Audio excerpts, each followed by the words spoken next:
అందరికీ నమస్తే అండి. అందరూ ఎలా ఉన్నారు? అందరూ బాగుండారా? మేమైతే బాగుండాము. మేము నా ఆధార ఛానల్ శివకుమారి. ఈ మధ్య అస్సలు వీడియోలు తీయలేదు, రీల్స్ తీయలేదు, పెట్టలేదు ఫ్రెండ్స్. ఎందుకంటే చేను దగ్గర ఫుల్ పని, అందుకే చేయడానికైతే అస్సలు టైం కొంచెం అంటే కొంచెం కూడా టైం దొరకలేదు. కానీ ఫుల్ కొనింది. ఏం పని చేయాలో అంటే గడ్డి ఫ్రెండ్స్ ఎక్కువ అయిపోయింది. బొప్పాయి చెట్లు ఉన్నాయి కదా మనకు, పరం చెట్లలో అదంతా కూలోలు పెట్టుకొని రోజు మా ఆయన నేను కూడా పోయి పీక్తా ఉన్నాము. వారం రోజులు పట్టింది మొత్తం అయిపోయే లోపల. చాలా అంటే చాలా టైం పట్టింది ఫ్రెండ్స్. అందుకే ఈ మధ్య అస్సలు ఇంటి దగ్గరే లేదు. పొలానికి వెళ్ళడం, పని చేసుకోవడం, ఇంటికి రావడం చేసుకుని అస్సలు టైమే దొరకలేదు. అందుకే సెల్లే పట్టుకోవడం ఆపేసినాను. టైం ఉంటే కదా ఫ్రెండ్స్ చేయడానికి, టైం అయితే అస్సలు లేదు. ఈరోజు అయితే చేను దగ్గర పని అంతా కంప్లీట్ అయిపోయింది. అంతా పెరిగి వేసినాము. కానీ మళ్ళీ వస్తుందేమో, అది మళ్ళీ కొద్ది రోజుల తర్వాత మళ్ళీ ఏదో ఒకటి చేయాలి, దాన్ని తవ్వడం ఏదో ఒకటి. పిల్లలకైతే దోశ వేస్తున్నాను ఫ్రెండ్స్. మీరు తిన్నారా అందరూ టిఫిన్? నేనైతే దోశ వేస్తున్నాను. టైం కూడా లేట్ అయిపోయింది. ఈరోజు ఇంకా నేను అమ్మవాస వెళ్ళిపోయింది కదా, అందుకని ఈరోజు చేను దగ్గర పని కూడా లేదు. పటాలన్నీ తుడుచుకొని గర్భగుడి అంతా క్లీన్ చేసుకున్నామని ప్లాన్ నిన్నటి నుంచే అనుకున్నాను. చేను దగ్గర అయితే పని లేదు. మా ఆయన అయితే లేడు, వేరే పెళ్ళికి అయితే వెళ్ళారు ఫ్రెండ్స్. నేనైతే ఇంటి దగ్గరే ఉన్నాను. పిల్లలకి దోశ వేయడానికి కూడా కొంచెం లేట్ అయిపోయింది. కానీ అవన్నీ శుభ్రం చేసుకున్నామని పొద్దున్నుంచి అవన్నీ శుభ్రం చేసుకుంటున్నాము. అమావాస్య వెళ్ళిపోయిన తర్వాత నేనైతే అలా శుభ్రం చేసుకుంటాను. చూడండి ఫ్రెండ్స్, అన్నీ తీసేసినాము. గర్భగుడిలో మాత్రం అన్నీ తీసి పటాలన్నీ శుభ్రం చేసి తీసుకుంటున్నాము. ఈ మధ్య గర్భగుడి కూడా క్లీన్ చేయలేదు. అమాస ముందు అయితే మేము చేయము, అమాస వెళ్ళిపోయినాకే చేసుకుంటాము. నిన్నే అమాస వెళ్ళిపోయింది కాబట్టి ఈరోజు అంతా క్లీన్ చేసుకుంటున్నాము. మీరు ఎలా చేసుకుంటారు? అమాస ముందు చేసుకుంటారా, అమాస తర్వాత చేసుకుంటారా? మేమైతే అమాస వెళ్ళిపోయిన తర్వాతే చేసుకుంటాము. ఎందుకో మాకు అది సెంటిమెంట్ ఫ్రెండ్స్. అన్నీ క్లీన్ చేసుకుంటున్నాము. పిల్లలకు దోశ వేయడానికి కూడా కొంచెం లేట్ అయింది. ఆకులన్నీ చూడండి వాళ్ళు ఏం చేస్తున్నారో.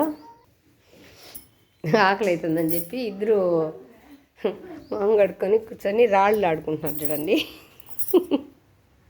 ఇంకా దోశ కూడా వేయలేదని చెప్పి ఇద్దరు రాళ్ళు ఆడుకుంటున్నారు. చిట్టెలు అయితే ఆ మూల నిలబడుకొని ఏం చేస్తుందో ఆకే తెలియలేదు. ఏం చేస్తున్నావు తల్లి ఆడ? ఆమె అయితే ఇడ్లీ తినేసింది ఫ్రెండ్స్. దానికైతే అంగట్లో ఇడ్లీ తెచ్చి తినిపించేసినాను. వీళ్ళకైతే దోశ వేయాలి. సంజయ్ సమ్మర్ హాలిడేస్ కాబట్టి ఈ నెల రోజులు బాగా ఎంజాయ్ చేసినారు. బుక్ అనేది అస్సలు పట్టకుండా ఇంకా రేపు నెల 12వ తేదీ స్కూల్ ఓపెనింగ్ కదా, ఇంక మళ్ళీ యథావిధిగానే జరిగిపోతుంది. పొద్దున్నే లేయడము, స్కూల్కి వెళ్ళడం, ఇంక రాత్రి 6కి రావడం, అస్సలు టైం అనేది ఉండదు పిల్లలకి. ఈ కొన్ని రోజులు అయితే బాగా ఎంజాయ్ చేసినారు ఫ్రెండ్స్. అందుకని చేలో పని అంతా అయిపోయింది. ఇంకా గర్భగుడి అంతా దేవతూరులో కూడా అంతా శుభ్రం చేసుకుంటే ఎలాగో అమాస అయిపోయింది కదా, ఇంక మళ్ళీ పిల్లలకు బుక్స్ దీపీను, స్కూల్ ఫీజులు మాట్లాడుకోవడానికి, వాళ్ళకి బట్టలు తీసుకోవడానికి కనీసం మినిమం 5-6 రోజులు మళ్ళీ తిరగాల్సింది వస్తుంది ఫ్రెండ్స్.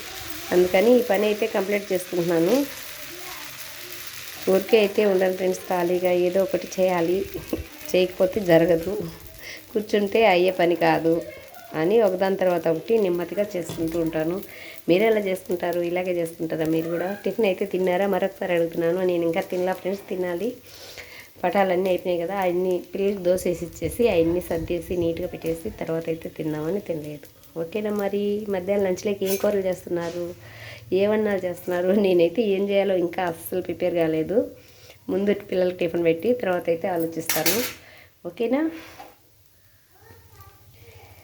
మన ఆధార ఛానల్ నచ్చితే లైక్ చేయండి, షేర్ చేయండి, సబ్స్క్రైబ్ చేయండి. కొంచెం ముందుకు తీసుకెళ్ళండి ఫ్రెండ్స్. ఎందుకో చేస్తానా, నేను కొన్ని రోజులు చేస్తానా, కొన్ని రోజులు వీలు లేనప్పుడు రీల్స్ అయితే ఆపేస్తున్నాను. కానీ ఒక్కదాన్నే కదా చేయాలంటే కష్టమైపోతుంది. వీసు రావడం లేదు, సపరేట్ తొందరగా అయితే అస్సలు రావడం లేదు. నిదానంగా నిమ్మకు నీరు ఎత్తినట్టుగా వస్తుంది ఫ్రెండ్స్. కొంచెం ముందుకు తీసుకెళ్ళండి ప్లీజ్. మీ అందరి దయా దక్షిణాలు ఉంటేనే నా ఛానల్ అయితే పైకి వెళ్తుంది, లేకపోతే అలాగే ఆడేసిన గొంగడ ఆడేసినట్టే అట్టే ఉంటుంది. ఓకేనా ఫ్రెండ్స్?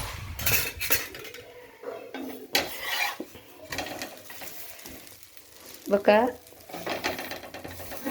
సీక్రెట్ రెసిపీ చూడండి. దోశ ఎర్రగా రావాలి అంటే, హోటల్లో దోశ అయితే ఎర్రగా వస్తుంది, మనం చేసుకుంటే ఎందుకు అలా రాదు అని అనుకుంటారు. ఇందులో ఒక సీక్రెట్ రెసిపీ ఉంది ఫ్రెండ్స్.